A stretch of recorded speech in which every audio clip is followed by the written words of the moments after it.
Have you got a minute to learn about perception? Perception is when we use our senses to get information about the surrounding environment.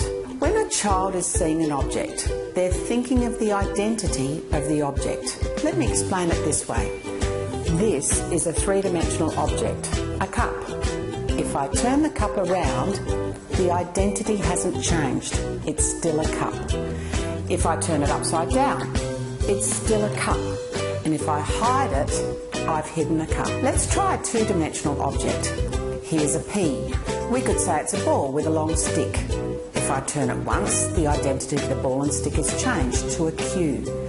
If I turn it once more, it's changed to a B. And if I turn it again, it's a D. Now you might think, why would children do that? For a child who's a strong visual thinker, they're trying to think with the meaning of the word, just like they think with the identity of the object. Every letter, every word, every number and every symbol has a meaning. Our little visual thinkers like to think with the meaning. So when they think with the meaning of a letter, P means P and B means B. But what about A? It can mean 4 different sounds. So when our little visual thinkers are trying to think with the meaning or picture of a word, the word D-O-G means a 4-legged animal with a waggy tail. The word elephant looks like E-L-E-P-H-A-N-T and means a big animal with a trunk and big ears. Can you visualise the meaning of book? Are you visualising a hard-covered book or a soft cover? Is it open or is it closed? Now visualise the meaning of the word the. What have you got? Are you confused? Okay, let's try another one. How about visualising the meaning of the word and? What have you got? What about visualising the meaning of the word was? Can you do it?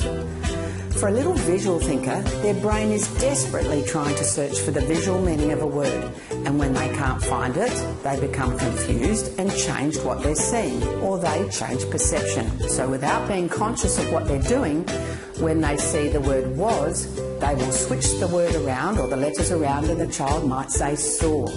But is saw correct? No. So they start to feel the pressure, start to disorientate more quickly and start to make more and more mistakes. For a child, they don't have the language skills to be able to say what's happening in their mind. All they know is they're trying their hardest and making lots of mistakes. They don't feel good. They develop a low threshold for confusion, even at a young age.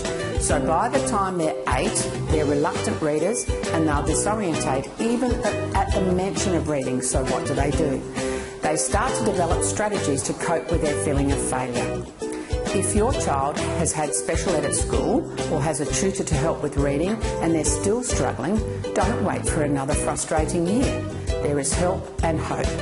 If you'd like to contact me about the help I offer, please call me for a free, no obligation 15-minute consultation or fill in the box on the side and I'll give you a call. Have a look at the next video to find out about 3 parts to a word.